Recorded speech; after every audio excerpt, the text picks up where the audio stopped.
नमस्कार दोस्तों। अभिव्यक्ति चैनल में आप सभी का स्वागत है। और आजकल हम अभिव्यक्ति चैनल में बात कर रहे हैं उपन्यास पर। जिनसे हम बात कर रहे हैं वो हैं काशी के विद्वान, साहित्यकार, नाटकविद और फिल्म निर्देशक डॉक्टर गौतम चटर्जी। तो आइए सबसे पहले इनका स्वागत करें। डॉक्टर गौतम चटर्जी, आपका इस अंक में एक बार फिर स्वागत है। बहुत बहुत धन्यवाद।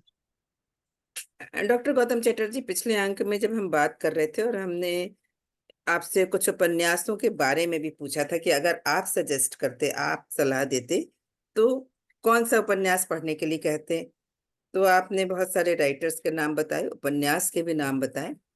एक बात जो मेरे जहन में आई कि अगर कोई बच्चा है या युवा है जिसने कभी उपन्यास नहीं पढ़ा है, मान लीजिए वो शॉर्ट स्टोरीज पढ़ते पढ़ते उपन्यास की ओर आकर्षित होता है और पढ़ना भी शुरू करता है, तो सबसे बड़ी बात तो ये है कि वो जो है जब पढ़ने के बाद वो उस चीज को कैसे एक क्रिटिक, जो आपने जिससे पहले हम एपिसोड्स में बात कर रहे थे फिल्म क्रिटिसिज्म के बारे में या अप्रिसिएशन के बारे में, तो वो चीजें तो हर जगह लागू होती हैं, चाहे हम कहानी पढ़ें तो अच्छी बुरी हमें लगती हैं, कविताएं हों या उपन्यास हो।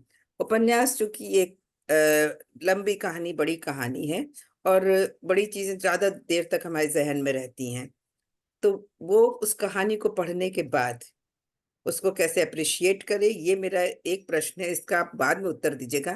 पहले तो ये मैं जानना चाह रही थी कि आपने पिछले अंक में बताया था कि शॉर्ट स्टोरीज पढ़ते पढ़ते ही, जो हमने कहा था कि उपन्यास के अल्फाबेट्स जैसे हैं, तब हमारी आदत पड़ती है नॉवेल पढ़ने की या उपन्यास पढ़ने की। नॉवेल पढ़ने की कैसे आदत डालें बच्चों में या युवाओं में, कैसे आदत डाली जाए कि वो इस ओर आकर्षित हो, साहित्य की ओर।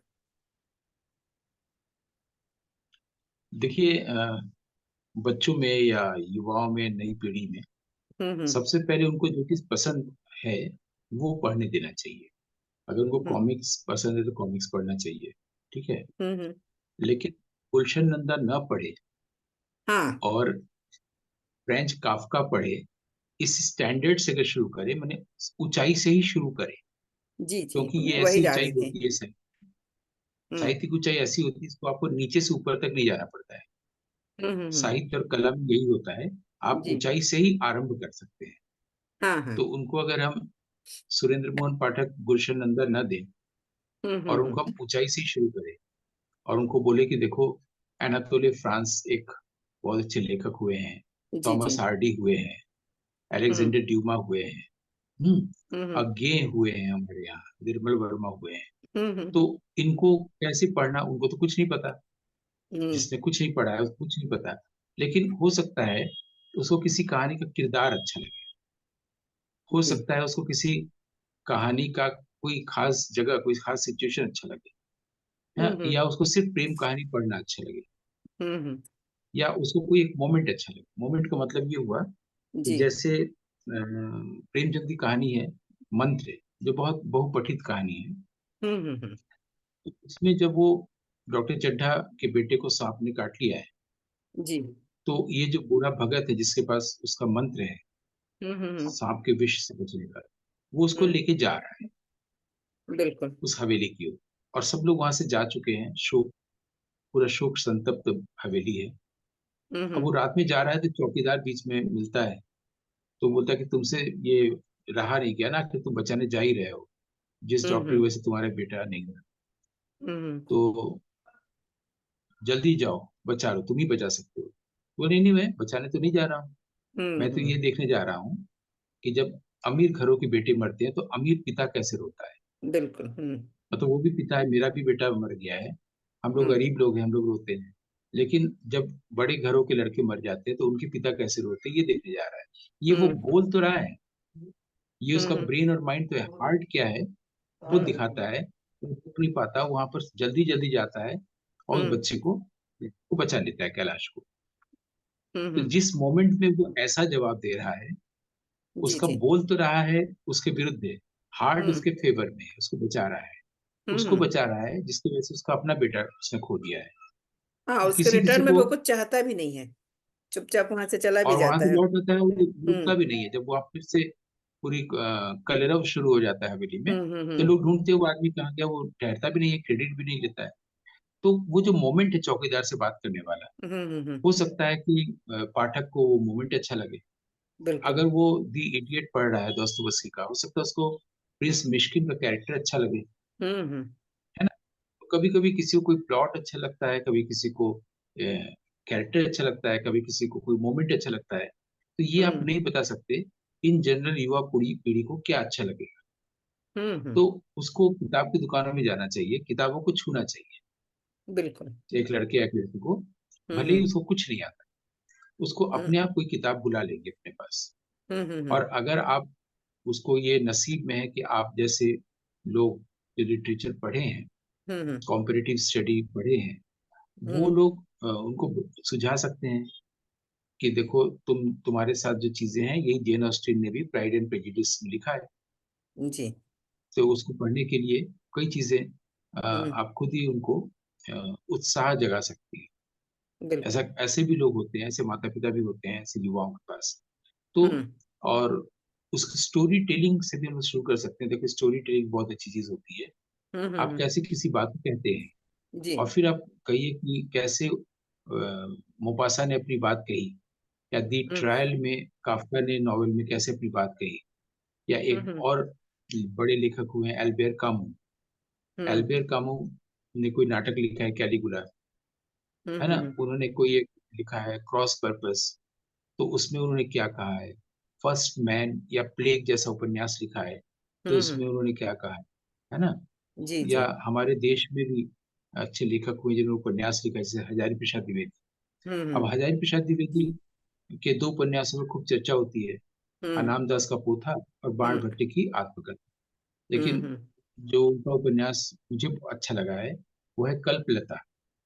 अच्छा। कल्पलता उपन्यास जब आप पढ़ने जाएंगे तो हम्म बहुत अच्छा लगेगा। या आप किसी युवा के सामने एनालिसिस करिए कि निर्मल हम्म वर्मा की पहली कहानी को, नई कहानी की पहली कहानी कही गई, वो है हम्म। अ, परिंदे। अच्छा। परिंदे में एक कैरेक्टर है लतिका का, हम्म। जो अ, वो अब एक जगह एग्जाम लेने जाती है, जी जी। और उसकी नजर से पूरे वातावरण को देखा गया है। बहुत हम्म। साल बाद राजेंद्र यादव ने हंस पत्रिका के लिए निर्मल जी से कहा था कहानी लिखी, तो उन्होंने कहानी लिखी थी सूखा। उसमें अच्छा। मेन कैरेक्टर है डॉक्टर देव।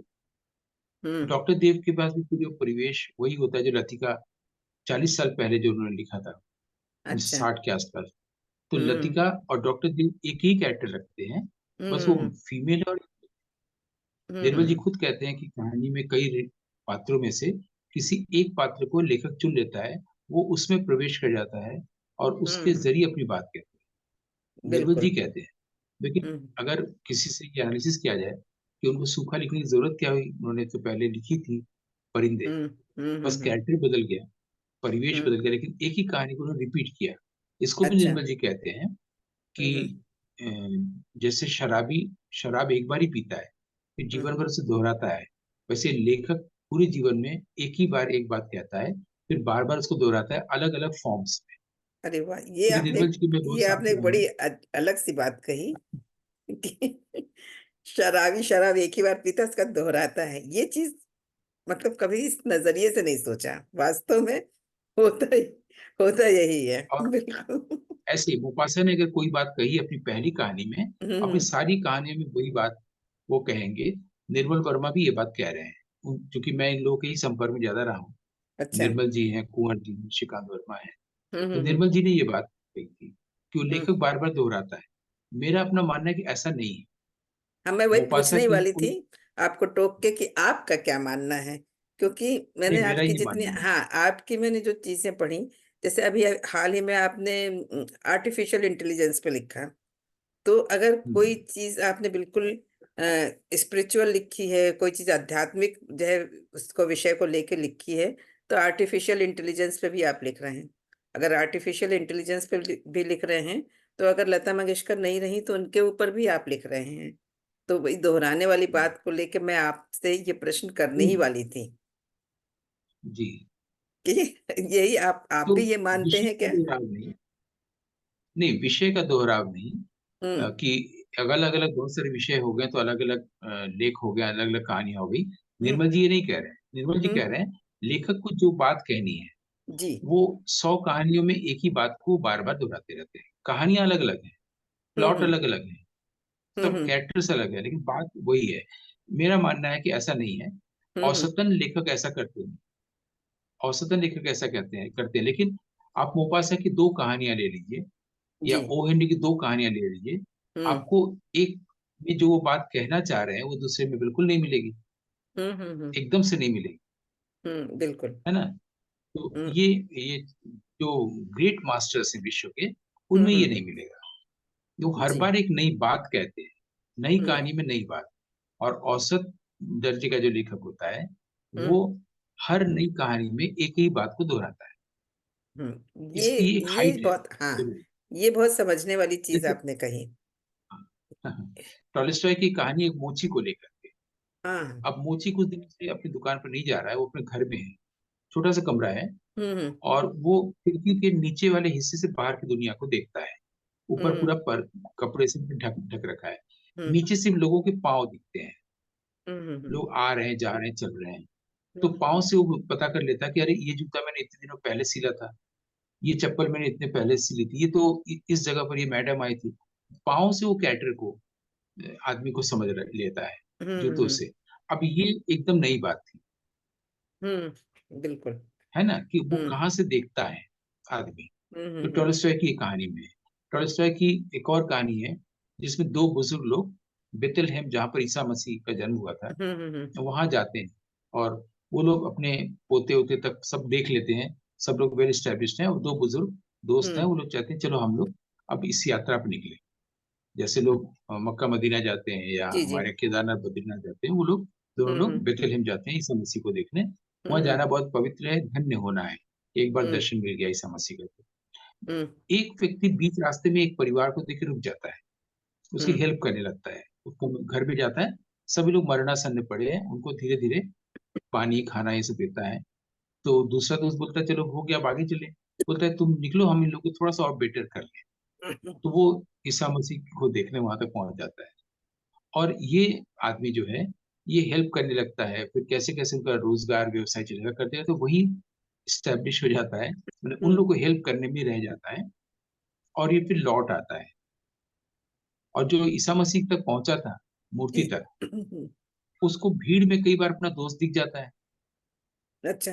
कई बार दिखता है, कई बार अपीयर होता है, कई बार डिसअपीयर होता है, हम्म, और वो भी लौट के आता है। तो इस हम्म, कहानी से ये आता है कि वो ईसा मसीह को देखने गया था, और ये आदमी ईसा मसीह जैसा कर्म करके बीच से ही लौट आता है। हम्म, तो ईसा मसीह की मूर्ति देखना जरूरी नहीं है, ये हम्म, उस कहानी में आता है। ऐसे एक और कहानी है टॉलस्टॉय की, जिसमें एक पूरा ग्रुप जाता है, इसमें फादर भी जाते हैं, पादरी, सब लोग जाते हैं। एक समुद्र किनारे एक जगह पर ठहरते हैं, वहाँ 3 आदमी हम्म, होते हैं। वो उनको मेडिटेशन सिखाता है, और कैसे तुम ध्यान करोगे, कैसे ईश्वर के लिए ये करता है। फिर वो जहाज से लौटने लगते हैं, रात हम्म, के समय में अचानक देखता है वो पादरी कि समुद्र के बीच में 3 रोशनी उनकी ओर बढ़ती चली आ रही है। हम्म, पास आने पर देखते हैं कि वो वही तीनों आदमी हैं जो लोग ध्यान कर रहे थे, उनको आता नहीं था, इन्होंने सिखाया है। और तीनों हम्म, पानी से पूछ रहे हैं कि फादर फादर हमें बताइए, तो वो आपने कैसे सिखाया था, हम लोग तो आ, भूल गए, वो हम लोग कर नहीं पा रहे हैं। हम्म, अब फादर को ये आश्चर्य हो रहा है, ये लोग पानी में कैसे चले आ रहे हैं समुद्र के बीच में। बोला अच्छा। भाई आपको सीखने की जरूरत नहीं है, आप लोग खुद पहुंचे। बोले बोले नहीं, हम लोग कुछ नहीं आता, आप प्लीज बता दीजिए। तो हम्म, बार बार टॉलस्टॉय ये कहना चाहते हैं, कहा जाए तो दोहरा ही रहे हैं अपनी बात को, कि हम्म, किसी भी मूर्ति की पूजा करने से या खाली किताब पढ़ने से या चर्च में जाए बेहतर है अपने हम्म, जीवन में उसका प्रयोग भी करें। वो तीनों बिल्कुल। लोग उसका प्रयोग कर रहे थे, जिसको ये हम्म, ध्यान सिखा रहा था, ये हम्म, फादर, है ना। हम्म, लेकिन अगर आप काफका का कुछ पढ़ने जाए जी। या इवन प्रेमचंद का कुछ पढ़ने जाए, एक का हम्म, दूसरे में नहीं मिलेगा। जैसे मैंने अभी ईदगाह में, आप देखिए वो अपने दादी के लिए चिमटा लेके जो चिमटा लौटता है, या लेके आता है, मंत्र में हाँ। देखिए, है ना। हम्म, हम्म, लेकिन यही चीज कफन में अगर आप देखिए, बूढ़ी काकी में देखिए, तो हम्म, आपको कोई एक चीज तो रिपीट होती लगेगी कि उसके पास संवेदना जगाना पाठक में, हम्म, हम्म, कि लोग भूल गए हैं। बूढ़ी काकी जो जिसको भूख लग गई थी समय पर, वो हम्म, पहले लोग खा के चले जाएंगे, तभी फिर भूल गए हैं लोग। फिर वो जा जाके वो जहाँ जो पत्तल में जो थोड़ा कर बहुत पूरी बची हाँ। है जो तो उसकी बहू का ध्यान जाता है कि उसको अच्छे से उसको जाती है, और हम्म, देखती है कि ये वो कितनी स्वाद लेके खा रही है। तो देख के विभोर और निढाल हो जाती है वो। तो हम्म। ये आदमी के दिल में संवेदना जगाना, कफन जी। में संवेदना जगाना, ईदगाह में भी संवेदना जगाना। लेकिन आत्मसंगीत जब हम पढ़ते हैं तो उसमें ये बात नहीं है, बिल्कुल नई बात है।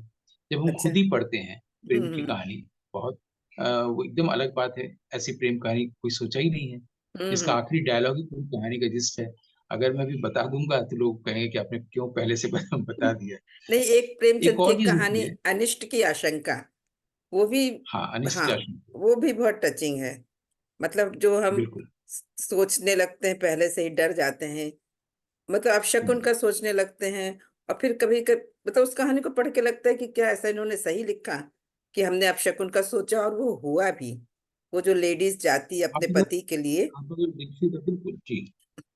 तो वो उन्होंने, तो इस तरीके से समाज में अगर देखा जाए तो इस कहानी को पढ़ के ये लगेगा कि ये सब चीजें मतलब सपना देखना और पंडित को बुला के पूछना, तो ये चीजें क्या सच होती हैं?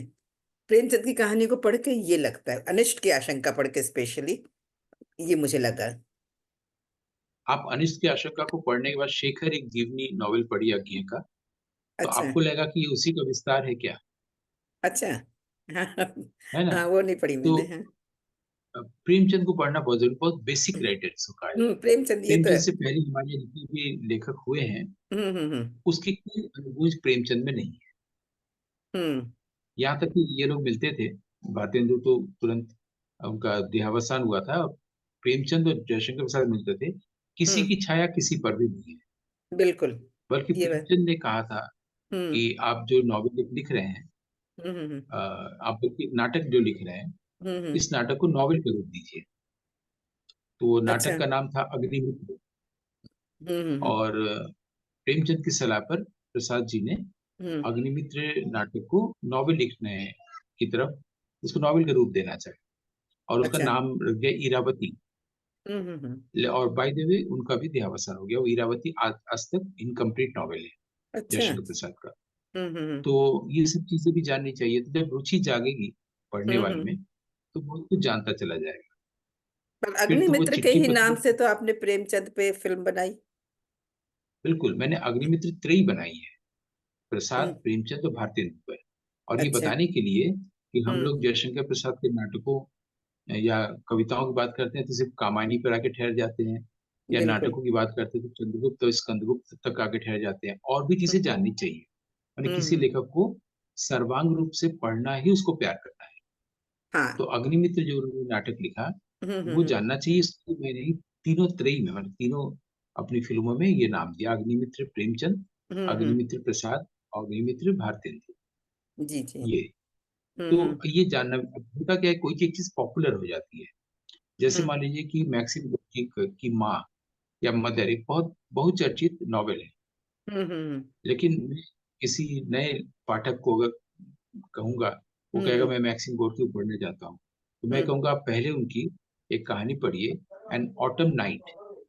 अच्छा। एन हम्म। ऑटम नाइट आप पढ़ेंगे, फिर हम्म। आपको, आपके भीतर जो एक चेतना, एक हम्म। कॉन्शियसनेस और एक विवेक, कॉन्शियंस डेवलप होगा, लिटरेरी कॉन्शियंस। तो आप खुद हम्म। ही तय करेंगे कि मदर पढ़े या ना पढ़े। पढ़ने जाएंगे तो आप थोड़ा सा पढ़ के छोड़ देंगे, या आप हम्म। ये सोचेंगे ये तो कम्युनिस्ट माँ है, पढ़े या ना पढ़े। पहले आप इसको पढ़ लीजिए और मैक्सिम गोर्की की आत्मा को समझ लीजिए, एन अच्छा। Autumn night. हाँ, हम्म। वो बहुत जरूरी है इस कहानी को पढ़ना। इससे हम्म। अच्छी प्रेम कहानी, जो मैंने कहा ना 10 प्रेम कहानियों की सूची बनाई जाए, तो हम्म। उसमें जैसे मैंने प्रेम की खुद ही को रखा है, हम्म। उसमें मैक्सिम गोर्की की ऑटम नाइट को भी रखा अच्छा अच्छा। हम्म। है। मैं। लिटरेरी कॉन्शियस का डेवलप होना ज्यादा बड़ी चीज हम्म। हम पिछले एपिसोड में भी बात कर रहे थे नॉवेल की, और इस एपिसोड को भी हमने कंटिन्यू किया। पर एक बात मैं सोच रही थी कि आप अपनी तरफ से बोलेंगे, पर वो बात अभी तक नहीं आई, कि जब हम नॉवेल्स की बात करते हैं, स्पेशली इंग्लिश नॉवेल की जब बात करें, तो शेक्सपियर सबसे पहले जबान पे आते हैं। तो आपने जितने नॉवेल्स या राइटर्स के नाम लिए, उसमें शेक्सपियर कहीं नहीं थे, ऐसा क्यों? है। ऐसा इसलिए कि हम्म। मैंने शेक्सपियर का कोई नॉवेल नहीं पढ़ा है, शेक्सपियर की कोई कहानी नहीं पढ़ी है, शेक्सपियर के प्लेस पढ़े हैं और पोएट्री पढ़ी अच्छा। है, ऐसा सिर्फ इसलिए। क्योंकि उनके नाटकों में ही कहानियाँ हैं।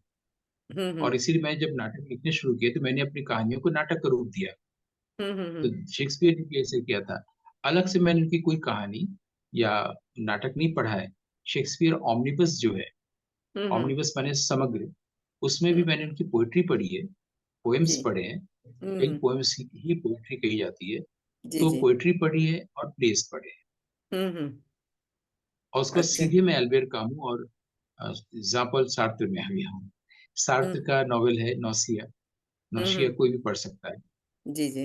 और अल्बेर कामू पे आ गए हैं, प्लेग और फर्स्ट मैन, ये सब है, कुछ हुँ, प्लेज़ हुँ। हैं। लेकिन शेक्सपियर को मैं की कोई कहानी मैंने पढ़ी ही नहीं है। मैंने कोई नॉवेल पढ़ा भी नहीं है। नहीं, अब मैं आपसे ये प्रश्न कर रही हूँ, जैसे आपने बहुत सारे राइटर्स के नाम बताए, चाहे दोस्तोयेवस्की हो, चाहे और जेन ऑस्टिन हो या कोई भी हो, आपने नाम बताया जिनकी नॉवेल्स पढ़ी जा सकती हैं। आपने शेक्सपियर के किंग लियर पे प्ले भी किया, है ना? और बहुत सक्सेसफुल भी रहा, आपने एक एपिसोड में इसकी चर्चा भी की। तो आपने हुँ। कभी शेक्सपियर के नॉवेल्स क्यों नहीं पढ़े? क्योंकि मुझे लगता है कि जैसे किंग लियर है, मैं किंग लियर से बाहर ही नहीं आ पाया हूँ। ओथेलो, हैमलेट से बाहर ही नहीं आ पाया हूँ। अच्छा। ये इतने बड़े नाटक हैं, या हुँ। इसकी कथा वस्तु इस तरह की है हुँ, कि हुँ। मैंने सोचा ही नहीं कि अलग से भी सिर्फ़ उपन्यास या कहानी शेक्सपियर की पढ़ी जानी चाहिए। अच्छा, अभी भी मेरे ज़हन में नहीं है। क्योंकि अच्छा। हैमलेट का जो प्लॉट है, जो कथा वस्तु है, हुँ, हुँ, हुँ। जो उसका इतिवृत्त है, हुँ, हुँ। वो इतना व्यापक है, उससे जी, बाहर आके फिर अलग से कहानी उपन्यास पढ़ने की कोई ज़रूरत नहीं है। बल्कि मुझे तो ये है कि अगर शेक्सपियर ने लिखा भी है, तो उनको नहीं लिखना चाहिए था। ये काफ़ी है।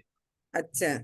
आपका हैमलेट, ओथेलो, हुँ, हुँ, मैकबेथ, किंग हुँ। लियर और भी ट्वेल्थ नाइट भी, ये जो हेनरी हल्की-फुल्की उसमें ट्वेल्थ हेनरी नाइट है। फिफ्थ है, ट्वेल्थ नाइट है। हुँ, यही इतना इतने व्यापक फलक है, उसके हुँ। बाहर आके और भी उन्होंने कुछ लिखा हो, ये कल्पना ही नहीं आती है मेरे मन में, शेक्सपियर के बारे में। ये तो आपने इनकी स्टोरीज़ भी नहीं पढ़ी? मैंने स्टोरीज़ भी नहीं पढ़ी, उनकी स्टोरीज़ मैंने उनके नाटकों में पढ़ी है। अच्छा। मैकबेथ की स्टोरीज़ है, हैमलेट की स्टोरीज़ है, हुँ, हुँ, ट्वेल्थ हुँ। नाइट की स्टोरी है ना? ये हुँ। पढ़ी है। मर्चेंट ऑफ हालाँकि मैं वेनिस। उनकी विचार से मर्चेंट ऑफ वेनिस पढ़ी है, हुँ, हुँ। कहानी तो कोर्स में ही थी हुँ, मर्चेंट ऑफ हुँ, वेनिस। लेकिन मैं उनके शायद मत से, उनका जो व्यू है, उससे इत्तेफ़ाक नहीं रखता शेक्सपियर से। वो कहते हैं ना कि दुनिया जो है, वर्ल्ड जो है एक स्टेज है और हम लोग हुँ। अपना रोल प्ले कर रहे हैं। जी, जी। मुझे ये नहीं लगा अपने जीवन में। हाँ, मुझे लगा कि ये एक ऑडिटोरियम है, हुँ, हुँ। वर्ल्ड, और उसमें पूरा दृश्य चल रहा है, हम सिर्फ़ दर्शक हो सकते हैं। और जो एक्ट कर रहा है, हुँ। वो कोई भी कैरेक्टर नहीं कर रहा है, सारे कैरेक्टर्स में, सारे लोगों में कोई एक ही तत्व है जो एक्ट कर रहा है। ये मेरा मत है, अच्छा, हाँ। और नहीं, हम सिर्फ़ उसके दर्शक हो सकते नहीं, अगर आपकी ओर से देखा जाए तो ये बात बिल्कुल सच है कि हर किसी में एक ही कोई है, और इस चीज़ से हम भी इत्तेफ़ाक रखते हैं कि हाँ, ये बात सही है कि हर किसी में एक ही है, बस हम समझ नहीं पाते हैं। या हैं। मैं जैसे शेक्सपियर की इस बात से इसीलिए सहमत नहीं हूँ ना, हुँ। आप और मैं 2 अलग लोग नहीं हैं। हुँ, हुँ, हुँ। मैं साँस ले रहा हूँ, ये मेरी भाषा नहीं है। साँस कोई और ले रहा है। मेरे सेंसेस का प्रयोग कोई और कर रहा है। वो वही है, जो सूरज और चाँद को कमांड कर रहा है। हुँ, हुँ, हुँ। वही एक्ट कर रहा है। हम सिर्फ़ हुँ, उसके विटनेस हो सकते हैं, उसके ऑडियंस हो सकते हैं। ये हुँ, ऐसा मेरा सोचना है। मेरी ऐसी फीलिंग है, मेरा ऐसा एक्सपीरियंस है, जो शेक्सपियर के बिल्कुल विरुद्ध है। बाकी जो लोग जो उनको दोहराते हैं, वो भीड़ की भाषा है, बिना सोचे दोहराते हैं। तो मुझे लगता है मैं तो अपना रोल कर रही हूँ अपने घर में, मैं एक हाउसवाइफ़ हूँ, तो हुँ, मैं इस रोल को प्ले कर रही हूँ, मुझे ये किरदार दिया गया है। मैं वेटर हूँ, मैं प्रोफ़ेसर हूँ, या मैं हुँ, वाइस चांसलर हूँ, है ना? मैं हुँ, मेडिकल रिप्रेजेंटेटिव हूँ, तो मुझे ये किरदार दिया गया है, मुझे इस रोल को बखूबी निभाना चाहिए। हुँ, वो हुँ, हुँ, जितना ऐसे सोचेगा, वो अपने आप को दूसरे से अलग करेगा, हुँ, हुँ। सेपरेट करेगा।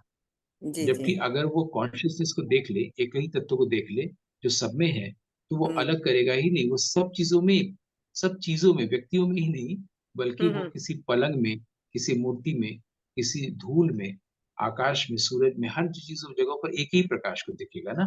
बिल्कुल, तो वो जो बिल्कुल। देख रहा है, वो सीयर हुआ, वो ऑडियंस हुआ, जो हुँ, एक्ट कर रहा है, वो हमारे यहाँ नट हुआ, नटराज हुआ, शिव हुँ, हुआ, कृष्ण हुआ, हुँ, ब्रह्म हुँ। हुआ। तो बिल्कुल, हम बिल्कुल। शेक्सपियर से कैसे सहमत हो सकते हैं? हुँ, हुँ, हुँ, हुँ। बिल्कुल। नहीं, पर ये है कि शेक्सपियर को लोग दोहराते बहुत हैं, जैसे आपने कहा कि शेक्सपियर ने कहा था कि पूरा वर्ल्ड स्टेज है और हम अपने-अपने रोल्स कर रहे हैं। या लोग ये लाइनें बहुत दोहराते हैं कि everything that glitter is not gold. तो ये सारी चीज़ें ये जो तो हैं, ठीक बात है। ये जो भी चीज़ें चमकती हैं, हाँ, वो सोना नहीं सुनहरी है। दिखती है, वो गोल्ड ये तो ठीक है, हाँ, ये ये तो प्रोवर्ब ठीक है। ठीक है। हुँ, लेकिन हुँ। शेक्सपियर को जो लोग दोहराते हैं, इसका मतलब उनके पास अपनी कोई बात कहने के लिए नहीं है। हुँ, उन्होंने हुँ। अपने जीवन को जिया ही नहीं। वो बिल्कुल। शेक्सपियर की बात को दोहरा रहे हैं, मीरा के पद को गा रहे हैं, कबीर हुँ, के पद को दोहरा रहे हैं, बोल रहे हैं, अपना कोई पद ही नहीं है। तो उन्होंने जीवन क्या जिया फिर? अपनी कोई बिल्कुल। दृष्टि नहीं बनी जब। हुँ, हुँ।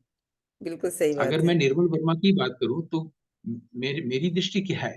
ये तो हुँ, निर्मल वर्मा ने कहा है ना। हुँ। तो बहुत लोग आप देखिएगा बहुत बड़े-बड़े लेखक भी अंत तक दूसरे को कोट करते हैं। हुँ, हुँ। कुछ ही लोग होते हैं जो फिर कोट नहीं करते क्योंकि उनकी बातें ही कोटेशंस हैं। हुँ, आप देखिए वो नारायण जब कोई वक्तव्य दे रहे हैं उसको कोट नहीं कर रहे हैं, हुँ। क्योंकि अब वो इस स्थिति में आ गए कि वो खुद कोटेबल कोट्स बोले। तो मुझे लगता बिल्कुल। है कि इस स्थिति में आया ही नहीं और एक आदमी गुज़र गया दुनिया से, तो कितना हुँ, कितना कितना बेबसी भरा जीवन है या हुँ, कितना हुँ। दुर्भाग्यपूर्ण जीवन है। उसने बिल्कुल। अपना पद ढूँढा ही नहीं, हुँ, वो हुँ, खाली दोहराता है कि रवीन्द्रनाथ ने ऐसा कहा है, हज़रत द्विवेदी ने ऐसा कहा है, कबीर ने ऐसा कहा है। हुँ, ज़रूरत हो तो कहिए लेकिन आपको क्या कहना हुँ, हुँ, है ना? ऋषिकेश मुखर्जी की फ़िल्म आनंद में राजेश खन्ना कहता है चलिए ठीक है, हुँ, हुँ। लेकिन आपको क्या कहना है? बिल्कुल। निर्मल वर्मा ने कहा कि लेखक बार-बार दोहराता है, लेकिन लेखक ऐसा नहीं है कि बार-बार दोहराया है, मैंने एग्ज़ाम्पल दिया है। हुँ। काफ़्का ने कहीं भी नहीं दोहराया है, मोपासा, ओ. हेनरी, चेखव ने कभी भी नहीं दोहराया है। बिल्कुल, एक ही बिल्कुल। बात को नहीं कहा है, बार-बार अलग-अलग बात कही, यानी हुँ, एक हुँ। आदमी न सिर्फ़ अपना पद ढूँढ सकता है, एक बात हुँ, हुँ। वो कह सकता है जो सिर्फ़ उसकी है, बल्कि हर बार अलग-अलग बात कह सकता है, बिल्कुल सही बात है। अलग-अलग कहानी कह सकता है, जैसा हुँ, कि हुँ। प्रेमचंद ने कहा है, हुँ, हुँ, हुँ। जैसा कि रवीन्द्रनाथ ने कही। मैंने तो अपनी फ़िल्म में यहाँ तक भी कहा स्टेटमेंट दिया है हुँ, कि हुँ। प्रेमचंद ने 2 पेज में भारतीय अध्यात्म पर जितनी खूबसूरत कहानी लिखी है, हुँ, हुँ। रवीन्द्रनाथ जीवन भर नहीं लिख पाए। जबकि रवीन्द्रनाथ में कबीर का, बाउल का, उपनिषदों का प्रभाव था। उनकी हुँ, हुँ। कविताओं में, उनके गीतों में, उनके कहानी उपन्यासों में पूरा-पूरा है भारतीय अध्यात्म में। लेकिन जी, वो जी। इतनी खूबसूरत कहानी नहीं लिख पाए। आप पूरा रवीन्द्रनाथ पढ़िए और एक कहानी से प्रेमचंद का पढ़िए आत्मसंगीत, आपको हुँ, फ़र्क हुँ। दिख जाएगा। और हुँ, अगर हुँ। नहीं दिखेगा तो आप ये मेरा ये पकड़ सकते हैं कि क्यों तुमने ऐसा बोला था। नहीं। लेकिन मैं अगर हुँ। कोई चीज़ बोल रहा हूँ तो बस सोच समझ के बोल रहा बिल्कुल, हूँ। बिल्कुल। रवीन्द्रनाथ पर सिर्फ मेरी आशा नहीं है, सिर्फ बंगाली परिवेश की जातीय स्मृति नहीं है, बल्कि रवीन्द्रनाथ को पूरा विश्व प्यार करता रहा है। हुँ, हुँ, हुँ। लेकिन जो ये पॉइंट है, ये पर्टिकुलर बात है, इस पर मैं कह रहा हूँ। रवीन्द्रनाथ ने बिल्कुल। पेंटिंग बनाई है, कविता लिखी है, गीत लिखे हैं और हुँ। बहुत गाए जाते हैं। हुँ, हुँ, लेकिन हुँ। उन्होंने इतनी खूबसूरत कहानी हुँ। भारतीय अध्यात्म पर 1.5 पेज की जो प्रेमचंद लिखी है, नहीं हुँ, लिखी है। वो हुँ, हो गया प्रेमचंद हुँ। से इतना सुंदर लिखना, तो बिल्कुल। कोई क्या कर लेगा? प्रतिभा नहीं है वो भी। नहीं, एक चीज़ ये भी थी कि प्रेमचंद आम जन के बहुत करीब थे कि शायद वो बहुत सहज सरल लिखते थे और उन्हीं के बीच की हुँ। कहानी शायद लिखते थे। मुझे ऐसा लगता है कि इस वजह हुँ। से आम जन उनको ज़्यादा प्यार करते थे और ये तो आपने भी कहा कि रवींद्रनाथ शायद ज़्यादा कठिन थे। आम जन के उतने करीब नहीं थे जितने प्रेमचंद थे। तो ये एक बेसिक डिफरेंस तो है दोनों में। मतलब प्रेमचंद में और रविंद्रनाथ में। तो लेकिन अ, जब वो आत्मसंगीत लिख रहे हैं, तो आम जन की भाषा में तो लिख रहे हैं और हुँ, आमजन को ही संबोधित भी है, लेकिन आमजन को पूरी बात समझ में आ जाए, ये थोड़ा कठिन है प्रेमचंद की इस कहानी में। नहीं अगर आमजन को आप समझ में आ आत्मसंगीत जाए ये बात तो कठिन है, हो सकता है कठिन है। पर वो एक बात फिलॉसफी की बात है। हाँ, नहीं पर एक बात मैं उससे पहले कहूँगी कि आत्मसंगीत के बारे में जो आपने कही थी बात शुरू में, कितने लोग जानते हैं? मैं तो खुद नहीं मैंने खुद इस कहानी का नाम नहीं सुना था। ना तो पूरा हाँ, पढ़ना चाहिए। अगर हाँ। आप प्रेमचंद से प्यार करते हैं, तो हुँ, प्रेमचंद को हुँ। पूरा पढ़िए ना। जयशंकर हुँ, प्रसाद से प्यार करते हैं, सिर्फ़ कामायनी ही क्यों? सिर्फ़ हुँ। चंद्रगुप्त ही क्यों? पूरा पढ़िए, समग्र पढ़िए। बिल्कुल, बिल्कुल। नहीं हज़ार द्विवेदी समग्र पढ़िए। सब लोग बाणभट्ट की आत्मकथा, रामदास का पोथा, अशोक के फूल इसी को दोहराते रहते हैं। हुँ, हुँ। कल्पलता की बात मैंने कभी किसी से नहीं सुनी। हुँ। नहीं, पर प्रेमचंद की भी इतनी कहानियाँ पढ़ी और आत्मसंगीत का नाम मैंने आज शायद पहली ही बार सुना है। मतलब बहुत सारी कहानियाँ हैं प्रेमचंद की जो एक पूरा संग्रह होता है। अब मुझे भी देखना पड़ेगा उसमें आत्मसंगीत है, होगी, हो सकता है मेरी नज़रों से नहीं जो गुज़र मानसरोवर है, मानसरोवर पूरा एक समग्र है, कई पार्ट में है। जी, जी, जी। कभी 11 पार्ट में, 12 पार्ट में, 13 पार्ट में। उसमें है, उसको पढ़ा जा सकता है। ऐसी कहानी खुदी, हम्म। प्रेमचंद ने प्रेम पर इन इतनी दोनों अच्छी कहानियों का नाम कहानी मैंने नहीं लिखी है। सुना था। हाँ, आत्म किसी ने नहीं संगीत। सुना है, हाँ, किसी के मुंह से भी क्योंकि नहीं सुना आप मैंने। हिंदी में किसी से बात करके जाइए, आप 70 साल की हिंदी आलोचना पढ़िए, जी। किसी बड़े बड़े लेखक को सुनिए, बड़े आलोचक को सुनिए, वो बात करेंगे, वो क्या बोलते हैं, रंग भूमि, कर्म भूमि, गन। बूढ़ी काकी, दो हम्म। बैलों की कथा, बड़े जी भाई जी। साहब, मंत्र, नमक का दरोगा, इसी को दोहराएंगे। बिल्कुल। कुछ भी नहीं पढ़ा। हम्म 2 उपन्यास, 10 कहानियां पूरा प्रेमचंद पर, जीवन पर बोल दी है। पढ़ा हम्म। ही नहीं है, हम्म। ये मेरा कहना है। नहीं, आपका कहना बिल्कुल 100% सच है, क्योंकि मैंने भी नहीं सुना था इन दोनों कहानियों का नाम। इवन कि अपनी टीचर्स के मुंह से भी मुझे नहीं ऐसा याद आता है कि कभी इन दो कहानियों का उल्लेख उन्होंने पढ़ाने के दौरान किया हो। जैसे टीचर्स भी सजेस्ट करते हैं स्टूडेंट्स को कि इसके अलावा ये भी पढ़ो, ये भी पढ़ो, इस तरीके की बात। तो मुझे जहां तक याद आता है कि कभी नहीं सुना। खुदी और आत्मसंगीत, इस दो का नाम तो मैंने कभी भी नहीं सुना था। आज पहली बार सुना। और इसके बाद मैं। विश्व की श्रेष्ठ कहानी में मैं इसको रखता हूँ। हम्म। विश्व हाँ। की श्रेष्ठ कहानी में, विश्व की 10 प्रेम की कहानियां बनाई जाए, तो हम्म। पहले नंबर पर खुदी, दूसरे नंबर मैक्सिम गोर्की की ऑटम नाइट, हम्म। हम्म। एक रात की कहानी है, बस ये दो। वैसे हम्म। ही अगर आध्यात्मिक को देखा जाए, सबसे पहले नंबर पर आत्मसंगीत, फिर टॉलस्टॉय। बिल्कुल। हाँ, तो बिल्कुल इस कार्यक्रम के बाद मैं बिल्कुल पढ़ूंगी। प्रेमचंद की आत्मसंगीत तो मैं पहले पढ़ूंगी। और आपने मतलब ये इस ओर ध्यान दिलाया, इसके लिए भी आपका अलग से शुक्रिया कि वास्तव में आपने एक ऐसी कहानी की ओर ध्यान दिलाया। इसकी ओर मेरे ख्याल से 95% लोगों ने सुना भी नहीं होगा, पढ़ा भी नहीं होगा। तो ये उपन्यासों की कहानियां, तो उपन्यास की कहानी का मतलब ये जो सिलसिला है, बड़ा रोचक भी है, बड़ा अच्छा भी लगा जान के आपसे कि इस तरह के उपन्यास हुए, कहानियां हुई। और स्पेशली रविन्द्रनाथ ठाकुर की और प्रेमचंद की कहानियों के बारे में जान के। अगले अंक में कुछ और बातें करेंगे हम, उपन्यास, कहानी और साथ में कविताओं की भी। इस अंक में बिल्कुल। आपने जो जानकारियां दी उसके लिए डॉक्टर गौतम चटर्जी, आपका बहुत बहुत धन्यवाद, शुक्रिया, आपने इतना समय दिया। आभार आपका। Thank you.